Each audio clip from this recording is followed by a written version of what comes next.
Okay, so just to continue on this for a minute, because I just saw this, it's really bad news for Democrats. 2030 reapportionment, there's a group called the American Redistricting Project, and in 5 years we will be redistricting.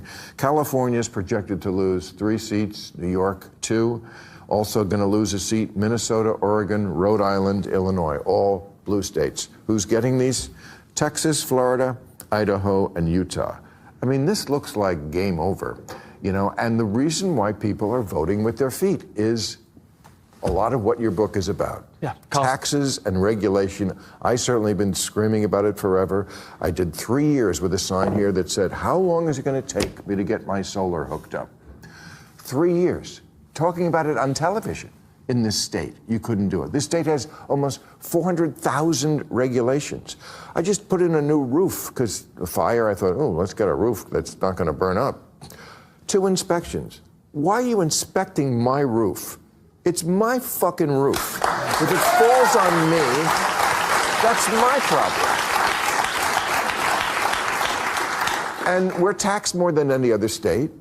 People are leaving these kind of states for places where they're not, they feel the heavy breath of government on them. It's not that hard for Democrats to understand this, but they seem to be incapable of doing anything about it. When I look at my life right now and I ask myself, which political party has made my life worse? It's not the Republican Party. Locally speaking, the Democrats have complete control and they have nearly destroyed my family's livelihood. Okay, we are living in trash and squalor everywhere. And unless the Democratic Party actually acknowledge these issues and solve these issues, rather than stealing our taxpayer money and funneling it to their nonprofit friends, they keep doing this, they're going to keep losing. And I'm going to keep speaking out against them. I don't care how much they hate Trump. I don't care how naughty the Republicans are being. Right now, the people having a negative impact on my life is the Democratic Party, and they need to change their ways. When we say we want to change the status quo, it doesn't mean we want to live in anarchy. It doesn't mean that we want to have $24 billion of our taxpayer money in California stolen by these nonprofits. It means that we want working people to be rewarded for their hard work. We want affordable housing. We want better working conditions, higher wages, better health care. These are things that Democrats used to purport to want to do. They don't do any of it anymore. And so I'm done with them until they change their ways. Yeah. I completely understand it. You know, sometimes I want to feel sorry for people like Bill Maher or people like Anna Kasparian, who tend to be the more sane Democrats, right? The more sane liberals that kind of can think critically. But the reason that I don't feel sorry for them genuinely is they keep voting for these people. Even after being able to articulate all of their Democrats' issues and seeing them for their own eyes and experiencing it, because these people lived in California and they experienced their policies firsthand, but they continue to vote for it. I guarantee you for the last 10 elections, these people have probably voted for Democrats. So you can't feel sorry for them. And here's the thing. All these people moving to Texas and Florida and these southern states, keep your policies where you came from. We're not telling you to come. It's a little crowded now where I'm at. We're not telling you to come. But if you do come, leave your policies and your woke ideology where you left. Do not come over here to the great state of Texas and start voting for Democrats. Op-ed out, and it's titled, Blue State Dysphoria, Soak the Rich Policies Have Incited a Meltdown in Democrat-Run Areas. I believe you've got the number. So you tell us, how many people left Illinois, New York, and California in the last 10 years? I think you've got the absolute number, right? What is it?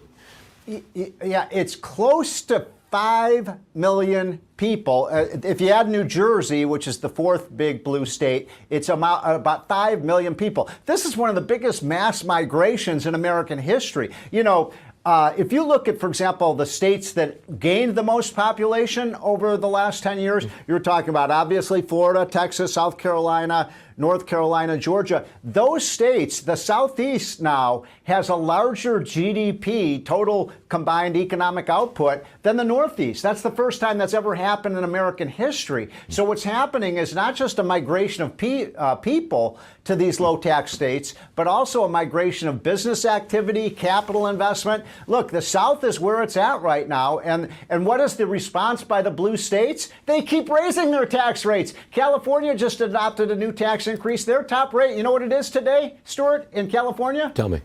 14.4%. You can move to Florida and Texas and pay zero. This is a no-brainer. But is it? But Steve, is it just taxes, or is it people wanting to move to a good business climate, a climate of expansion? Yeah, good point, Stuart. So, yeah, it's the latter. It's not just taxes. For example, these states that are growing rapidly are right-to-work states. They basically say, look, they have unions, but you have, as a worker, the opportunity to join the union or not join the union. You can't be forced to. They have lighter regulation, better policies across the board, a pro-business atmosphere. And the point of my article today is, the blue states don't get it, Stuart. They keep raising their tax rates. My home state of Illinois. You look at what's happening in Maryland, and a bunch of other blue states. They continue to kind of soak the rich, and all that does is lead more people to leave. They're taking their jobs with them. I wish these blue states would get their act together and stop avoiding reality, which is taxes do matter, and they matter a lot. Yeah, you got that right. Steve Moore, great stuff. Thanks for joining us. What is the answer for the Democrats there? Because they seem to be having a civil war right now. Some of them are going over to, I think, the reality wing of the party. Gavin Newsom is here next week. I think he's made a big change. I love to see that.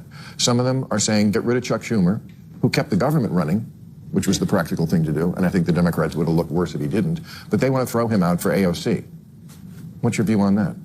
Well, I don't think they want to throw him out for AOC, but I agree they're in a a lot of them do. Yeah, but not the ones in power. Look, they're going to look bad for a while because they don't have the power to do the thing their own people want them to do. People come up to me all the time and they say, the Democrats have no message. Why do they have a message?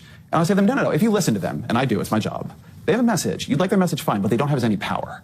And so all their choices are bad. What you want from them is to make it stop. And they can't make it stop in a way they think they'll win. So they had a chance. They won. And they had a chance to prove to the American people for 4 years that they were moderate. They did want to build things. They weren't these old crazy lefties. And they failed. Are you plugging my book? Well, yeah, I'm happy to plug the book. I'm happy to plug the book. And I love your book, and I love the idea that Democrats should get back into building things, into making things happen, into deregulating, into supercharging the economy. I just think that until the Democrats address some of the core issues, they seem not to want to control immigration. They have extremist views about race. They think that boys should compete with girls in sports and that children should have their sex reassigned. Until they grapple with that first and then have your argument, the two together will work. But you can't do this to avoid that. Yeah, I'm not exactly sure who that gentleman is on that far right of the screen, but he's 100% correct. Democrats did have policies. They did have ideas. They were just bad. The American people just disagree with them. And when we disagree with them, especially during the Biden administration, the Democrats doubled down on those policies. When the American people were telling the Democrats that the economy was bad, the Democrats were like, no, it's not. The economy is not bad. As a matter of fact, you're just perceiving it incorrectly, right? When people were like, well, close the borders. We don't like all of this illegal immigration happening into this country. The Democrats were like, the border is closed. So they had policies. Their policies was just very, very bad. And I'm going to show you this clip here where you're going to have Victor Hansen articulate that very well. Check this clip out real quick. Hello, this is Victor Davis Hansen for the Daily Signal. I want to apologize to you. I have been writing columns and have suggested to you in these videos that the Democrats didn't have an agenda. In other words, they were just nihilists. But I went back and looked at everything they've said, everything they've written, what their surrogates and the media have done, and I discovered they do have a counter agenda. They really do. And it's organized. And I want to give it a fair hearing right now. So I wrote down 10 things that I think are thematic of the Democratic agenda that offers an alternative to Donald Trump. The first is that Donald Trump must be considered, as Chris Matthews just said, a Mussolini-like figure. He must be opposed in every aspect. He must be demonized. Everything he does is evil. And by extension, the same is true of Elon Musk. You must consider him an alien that should go back home to South Africa, that he's not a true American. He's only been here 23 years. You cannot talk about his Tesla revolution that pretty much saved the idea of an electric vehicle. You cannot talk about the successes of SpaceX. You cannot talk about saving social media by opening it up and getting the government out, i.e. the FBI colluding with the old Twitter. You cannot talk about giving free internet service to Ukraine. He's evil, and everything he does must be opposed. And we must continue that to the point where he is depersonalized. The second thing I've noticed very quickly is ICE is wrong. You have to stop ICE from deporting anybody, even if they're a criminal. Open borders are completely normal. We let in 12 million people under Joe Biden. We have no apologies whatsoever. No major Democrat has come forward and said we made a mistake. We've overloaded communities like the San Joaquin Valley or the Rio Grande Valley or the inner city. It's cost us perhaps $1 trillion in social costs. We apologize. No, everything about open borders was wonderful, and we will try as Democrats as much as we can to stop ICE from deporting even criminals. Sanctuary cities are immune, 600 of them.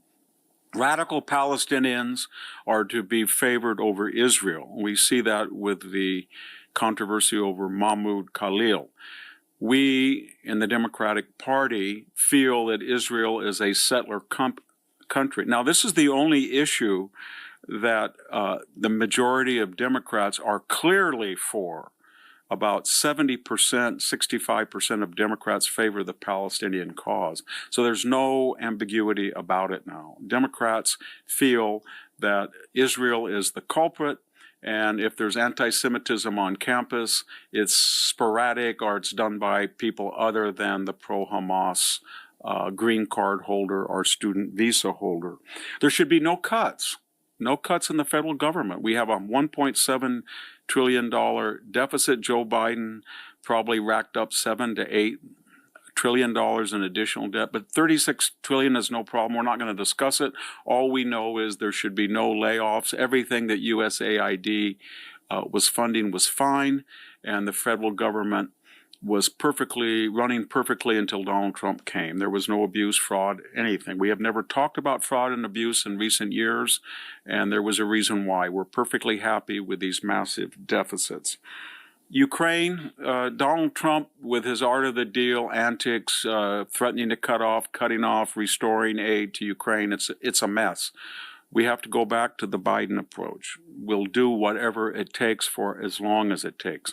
So we need to up the amount of aid, maybe $300 or $400 or $500 billion to Ukraine, and enable it to defeat Russia. And if that costs 2 or 3 million casualties, we don't care. We offered no alternative ceasefire plan, no strategic resolution, nothing other than to feed the Ukrainians to defeat Vladimir Putin and bleed out the Russian military forces, even if it takes the last Ukrainian to do so. DEI should have never been cut out. We still have to emphasize that we are a country of white rage, white privilege, white supremacy, and we in the Democratic Party will find ways to work around these executive orders. But maybe we will have to reclassify the titles of diversity, equity, inclusion officers, but we will not give up on it. We had a recent air traffic controller supervisor who was leaking the test questions to DEI applicants. This is the type of activity we endorse. We have to be much more radical in our opposition. So when Donald Trump speaks before Congress, we must shout him down. Al Green is an iconic hero. Most of us refuse to censor him.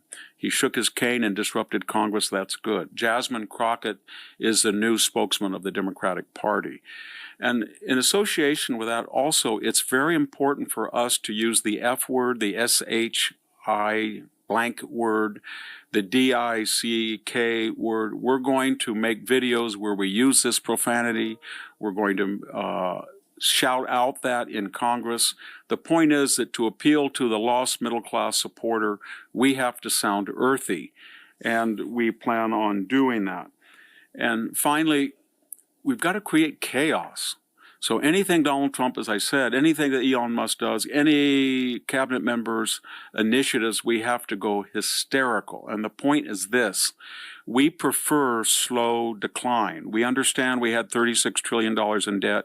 We understand we were running a $1 trillion trade deficit. We understand our military was shrinking. We understand that we were investing over $1 trillion in a commissar like DEI. I could go on.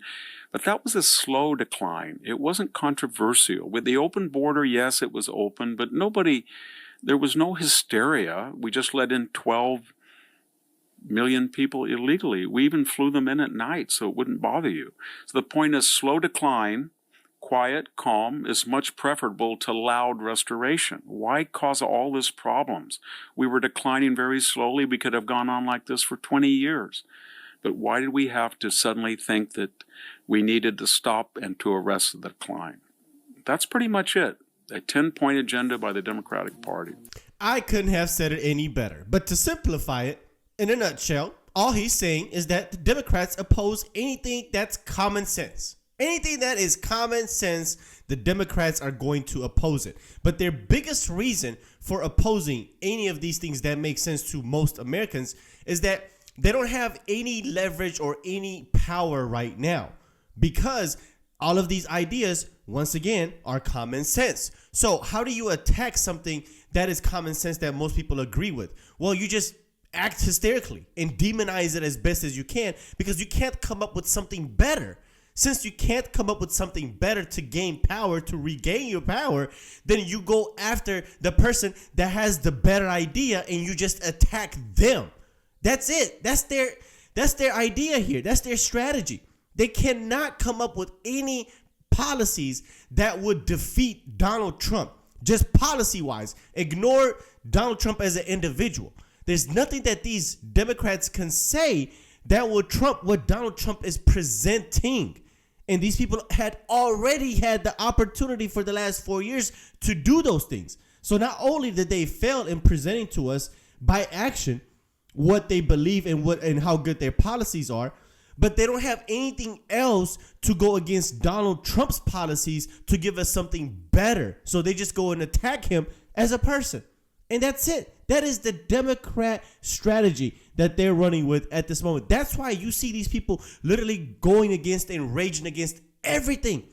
Every single idea that Donald Trump presents, they will literally just go against it. That's why you didn't see these people standing up for anything during that joint session speech that Donald Trump had. They didn't stand up for anything. For anything. That's it. That is the modern day Democratic Party for you guys. So if you got to think about what are the Democrats going to do for me, just think of the exact opposite of what it would make sense to better your life. That's it. That's how Democrats operate. But anyway, let me know what you guys think. Hope you enjoyed this video. Hit the like button down below, guys. It really helps the channel out. And leave your opinions down there in the comment section so we can talk about it. And of course, if you are brand new, consider hitting subscribe. And I'll see you on the next one. Peace.